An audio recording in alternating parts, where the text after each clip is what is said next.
had a very intensive meeting today. We spoke about Syria, about Iraq, and about a political process, how we can establish a political process.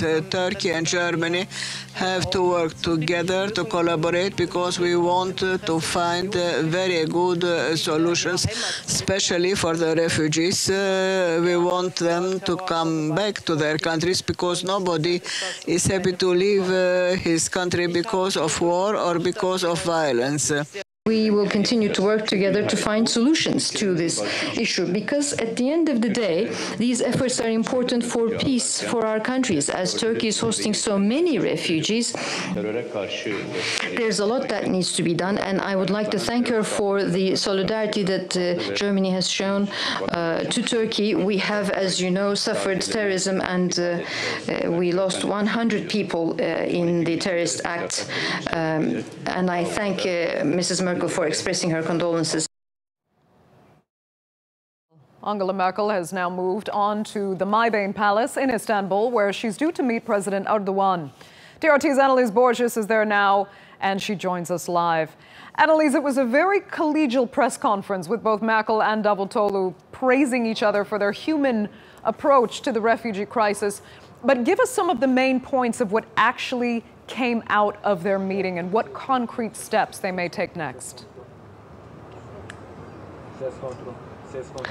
Well, they both talked about the creation of this working group, a bilateral group composed of German and Turkish members of government, and they will now take the discussion further. They will now continue negotiating the details of this action plan proposed by the EU in order to try and come up with a solution for the worst refugee crisis since the Second World War. They are trying, of course, to negotiate the details of this agreement. And we know the main points. We know that EU leaders are offering $3.4 billion in aid, also some other incentives to Turkey. But the Turkish foreign minister had said that was a small figure. Davutoglu now earlier in the press conference said the figures are not important. What is important is to come together and try and work out a solution for this crisis together. And he also said that this crisis was really an opportunity for two old friends, Germany and Turkey, to come together and try to come up with a common solution for these crises. And Annalise, what's been said as far as easing those visa restrictions for Turks traveling to Europe? We got some clarification on that as well, Andrea. Basically, this is part of a previous plan proposed by the EU on October 6th, and they had proposed that these refugees, some refugees that had their asylum requests refused in the European Union, these refugees would be reallocated to Turkey, and in exchange for that, Turkey would have some of these visa requirements relaxed or at least changed a little bit. But now this is part of that agreement. And again, this working group that is going to meet next week in Germany, they are going to discuss this in detail. They hope, both Germany and Turkey hope, that this can be implemented, both the reallocation of the refugees, but also the easiness of these visas can be implemented by July next year. And Annalise, finally, what about the prospect of establishing a safe zone in Syria to protect refugees so that they don't try to flee for Europe in the first place?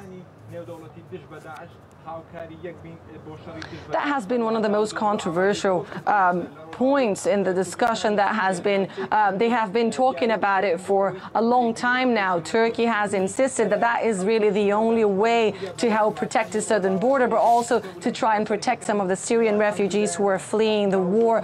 They have said, both the German Chancellor and the Turkish Prime Minister have said that they discussed the Syrian crisis extensively during the UN General Assembly back in New York, and that the safe zone was discussed back then, and they continue to discuss it as, again, the Turkish Prime Minister said that this is the only way to keep refugees from coming to Europe, from coming to Turkey and then advancing to Europe. He has warned about the violence in Aleppo. He has said that both ISIS and government troops are putting more pressure on Aleppo, and Aleppo is, of course, the second biggest city in Syria. So he's warning that a second massive wave of refugees could come out of that violence, and that a safe zone is the only way to prevent that from happening. Okay, Annalise, we'll leave it there. Thanks so much for joining us from Istanbul.